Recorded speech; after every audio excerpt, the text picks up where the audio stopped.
उधर देखिए, हरियाणा विधानसभा चुनाव से ही जुड़ी ये बड़ी खबर अगली सामने आ रही है, जहां कांग्रेस ने हार पर ईवीएम पर सवाल उठाए। चुनाव आयुक्त से मिलेगा कांग्रेस का प्रतिनिधि मंडल।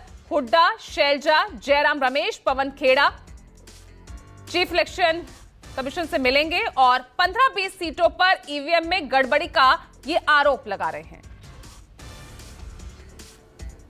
तो बता दें, सीईसी से मिलने की अब बात सामने आ रही है, जिसमें कांग्रेस का एक प्रतिनिधि मंडल, जिसमें खुद हुड्डा, शैलजा, जयराम रमेश, पवन खेड़ा ये तमाम लोग शामिल होंगे और सीईसी से मुलाकात करेंगे। और मेरे साथ मेरे सहयोगी रमन कुमार जुड़ रहे हैं ज्यादा जानकारी के साथ। रमन, अब हार का ठीकरा यहां पर ईवीएम पर फोड़ा जा रहा है, उसी बाबत सीईसी से मुलाकात करने जाएगा कांग्रेस का प्रतिनिधि मंडल। बिल्कुल आप सही कह रहे हैं। कांग्रेस का प्रतिनिधिमंडल चुनाव आयोग से मिलने जाएगा, जिसमें तमाम पार्टी के बड़े नेता शामिल होंगे, क्योंकि हार की समीक्षा की जा रही है। शमशेर सिंह गोगी जो असम से कांग्रेस प्रत्याशी हैं, जो कि 2300 वोटों से चुनाव हार गए, वो अभी कुमारी शैलजा से मिलने आए थे। शमशेर सिंह गोगी जी, क्या हार का कारण रहा? आपके हार का कारण क्या रहा? दो मुख्य कारण, पार्टी का अंदरूनी कलह और पोलराइजेशन। पोलराइजेशन ज़्यादा इसलिए हुआ, वो हिंदू सिख तो कर नहीं पाए, बड़ा जोर लगाया, लेकिन जब ये नैरेटिव बना कि हुड्डा सरकार, तो जाट नॉन जाट वाला जो नैरेटिव था वो हमारे खिलाफ चला गया। वो बनाने में कामयाब हो गए। हो गए। तो इस बात की जानकारी या इस बात की भनक आपको चुनाव के दौरान नहीं लगी? ना, ये काम भी उन्होंने आखिरी जब मतदान से एक दिन पहले ही किया।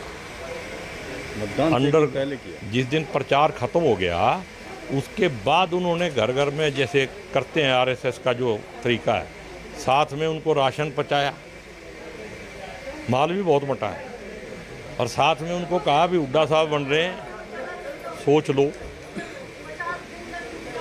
तो ये सारी बातें ठीक नहीं है कहना।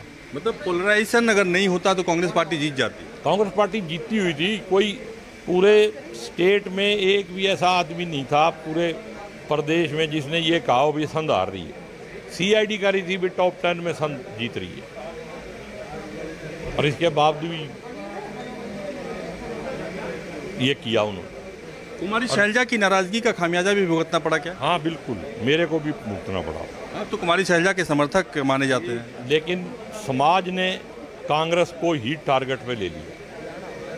समाज ने टारगेट पे ले लिया पूरे, नहीं तो मेरे साथ जो लोग घूमते थे वो भी कुछ नहीं कर पाए उसे। ठीक, यानी कि आपने देखा असेसमेंट जो असम से कांग्रेस प्रत्याशी शमशेर सिंह गोगी जो कि कुमारी शैलजा से मिलने आए थे, उनका असेसमेंट क्या था कि जाट नॉन जाट बड़े पैमाने पर हुई, और जिस तरीके से अंतरकलह कांग्रेस पार्टी के नेताओं के अंदर था, उस अंतरकलह के चलते पार्टी को खामियाजा भुगतना पड़ा।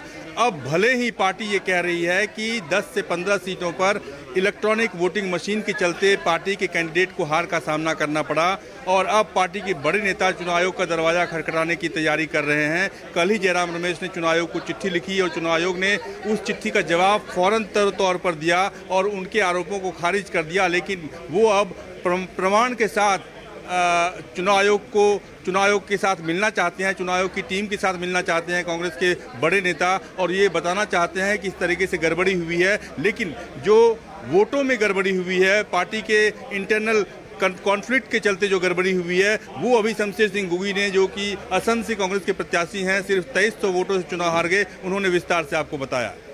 बिल्कुल, देखिए यहाँ पर तो हम वोटों का अंतर देख रहे हैं। कई ऐसी सीट रही जहां 32 वोट से भी बीजेपी का कैंडिडेट जीता है। उचाना कला का अगर मैं यहाँ पर एग्जाम्पल दूं, लेकिन ये जो 15 से 20 सीटों पर जो ईवीएम में गड़बड़ी की जो बात सामने रख रही है कांग्रेस, कितनी मजबूत दिख रहा है उनका ये आधार? रमन,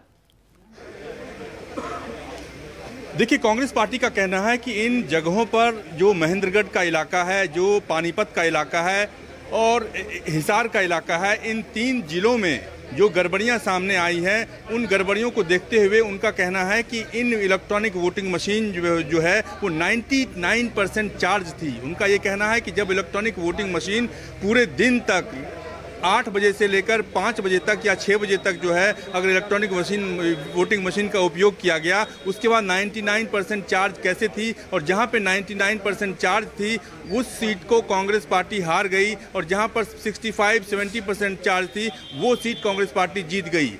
इसको आधार बनाकर कांग्रेस पार्टी के नेता चुनाव आयोग के सामने दरवाजा खटखटाना चाहते हैं, और उनका ये कहना है कि जिस तरीके से ये गड़बड़ियां सामने आई है उसको लेकर वो चुनाव आयोग को बताना चाहते हैं, प्रमाण के साथ बताना चाहते हैं कि ये गड़बड़ियों का इंतजाम जो है, इस गड़बड़ियों के बारे में चुनाव आयोग संज्ञान ले और कार्रवाई करे। ठीक है रमन, बहुत बहुत शुक्रिया आपका इस तमाम जानकारी के लिए। तो यहाँ पर देखिए हरियाणा में चाहे हरियाणा हो या दिल्ली हो, लगातार अब हलचल लगातार देखने को मिल रही है। कांग्रेस सीसी से मीटिंग अब करना चाहती है, जिस तरह की गड़बड़ी के आरोप कांग्रेस की तरफ से लगाए जा रहे हैं।